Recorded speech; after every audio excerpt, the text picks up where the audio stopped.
The 5th of September 2016, this was the day when a storm came in India. The name of that storm was J, which ruined big telecom companies, even the UK's one of the largest company. How could it leave the field?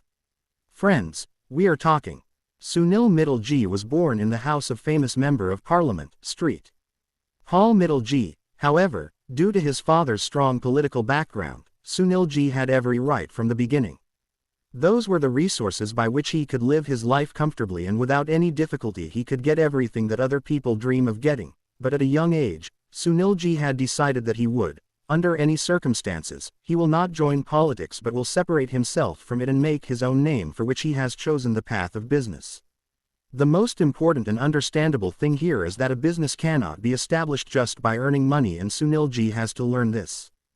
Got it when he later completed his graduation, and at the age of just 18, he took Rs. 000 from his father for the business and started a small store selling bike parts in 1976, in which he spent a lot of time just to understand that the business he had entered into. How does it work? But it is said that after entering the sea, even after getting beaten, the waves teach you to swim. Same thing happened with Sunilji at that time too. After spending a lot of time in this business, he finally got this opportunity. Understanding, he learned how everyone else in the market was doing business and how to make profits from their business, but soon he realized that this business would not be able to take him to the dream he was running after. Due to which, after some time, he closed this business and started looking for something else.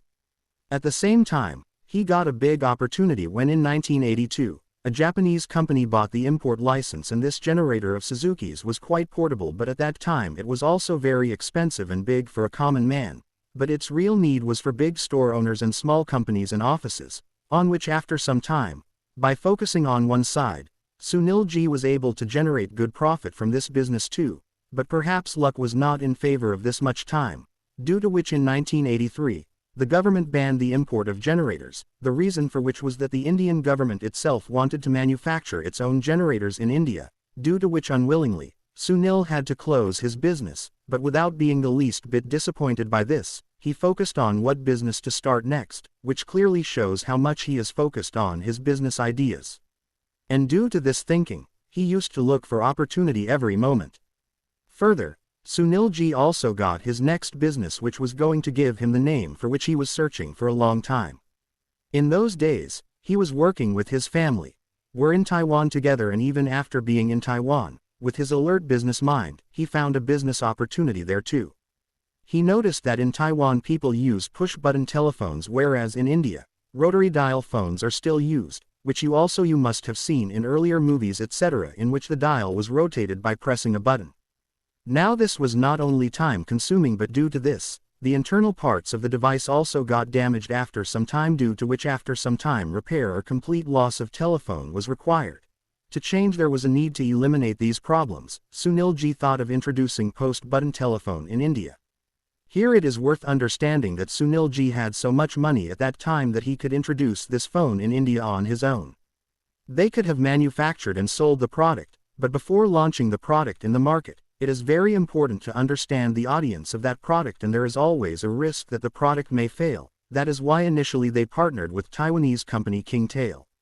Started importing those phones. After bringing them in the market, people liked that phone very much, and when Sunilji was sure that this business would definitely work in India, then he collaborated with the German company Siemens AG and established Indian Telecom Limited and introduced push-button telephones in the Indian market under the name of Beetle Company. After which, after seeing a good growth opportunity in the business, Sunilji added many more devices to the Beetle Company, like fax machine and cordless telephone, and I am sure that you too must have heard the name of Beetle Foos, which used to rule the market in 1985, but at that time Sunilji had not thought that just for the sake of experiment, when will this push-button telephone, which was launched as a technology, bring them to the telecom sector.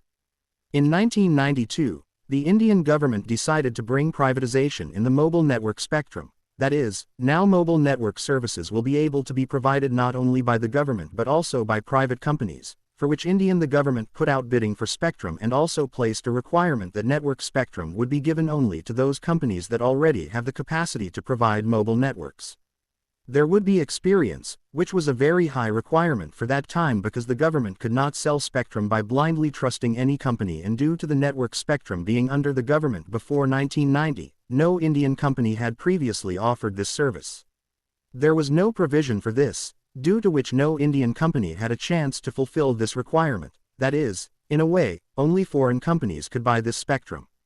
Sunil G also understood, and in collaboration with Germany's mobile network provider Siemens AG company, he fulfilled this requirement and also won the network spectrum bit for Delhi state, after which now he could provide his mobile network services in Delhi.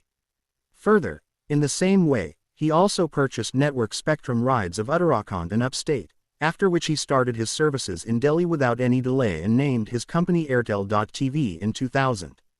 Started BSNL, which provided network services at the cheapest price.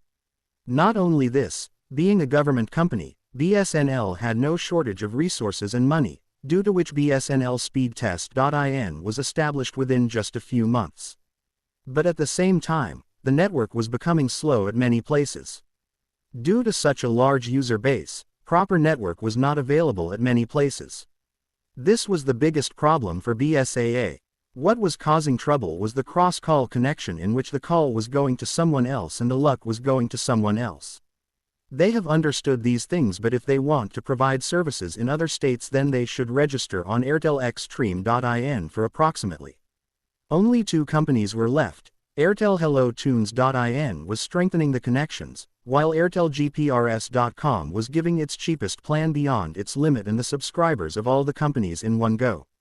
The users whom it had taken years for all the companies to bring on their side, disappeared from their place in just a few months, and this blow proved to be so fatal that many companies like Tata.com and Accel Always Jio not only closed down, but also companies whose condition had worsened beyond limits, such as VodafoneIdea.com. Far from seeing growth, companies were finding it difficult to even survive. Jio joined more than 10 crore users in one day. On the other hand, in 2016-17, Sangeet was on the verge of closure. I bought their 4G spectrum and strengthened it even more and brought it to AirtelGPRS.com so that users can access Airtel.TV. There are many advanced devices like this which